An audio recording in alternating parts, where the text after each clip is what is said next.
புதிய முதலீடுகளையோ புதிய தொழிலையோ கொண்டு வர முடியாவிட்டாலும் தமிழ்நாட்டை நோக்கி ஆர்வத்துடன் வருகிற முதலீடுகளுக்கு பாதகம் ஏற்படுத்தும் வகையிலான வீண் அரசியலை தவிர்க்கவும் என்று அமைச்சர் டிஆர்பி ராஜா கேட்டுக்கொண்டுள்ளார். தமிழ்நாட்டில் கடந்த 3 ஆண்டுகளில் மட்டும் 16 சிப்காட் பூங்காக்கள் உருவாக்கப்பட்டு இருப்பதுடன் புதிதாக 21 சிப்காட் பூங்காக்கள் அமைய இருப்பதாக தெரிவித்துள்ள அமைச்சர் டிஆர்பி ராஜா 31 லட்சம் பேருக்கு வேலை வாய்ப்பு உருவாக்கப்பட்டு இருப்பதாக எக்ஸ் தளத்தில் பதிவிட்டிருக்கிறார். 2 நாட்களுக்கு முன் தமிழ்நாடு முதலீட்டாளர் மாநாட்டில் அடிக்கல் நாட்டுதல் மற்றும் தொடங்கி வைக்கப்பட்ட 68,723 கோடி ரூபாய் மதிப்பிலான திட்டங்களின் தொடர்ச்சியாக டாபர் உள்ளிட்ட மேலும் பல நிறுவனங்கள் தங்களது தொழிற்சாலைகளை தொடங்க இருக்கின்றன என அமைச்சர் தெரிவித்துள்ளார்.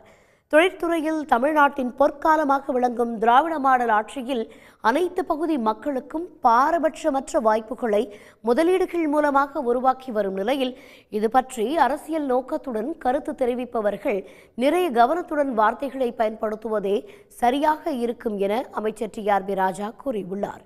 உங்களால் புதிய முதலீடுகளையோ புதிய தொழிலையோ கொண்டு வர முடியாவிட்டாலும் தமிழ்நாட்டை நோக்கி ஆர்வத்துடன் வருகின்ற முதலீடுகளுக்கு பாதகம் ஏற்படுத்தும் வகையிலான வீண் அரசியலை தவிர்க்கவும் என கேட்டுக்கொண்டுள்ளார்.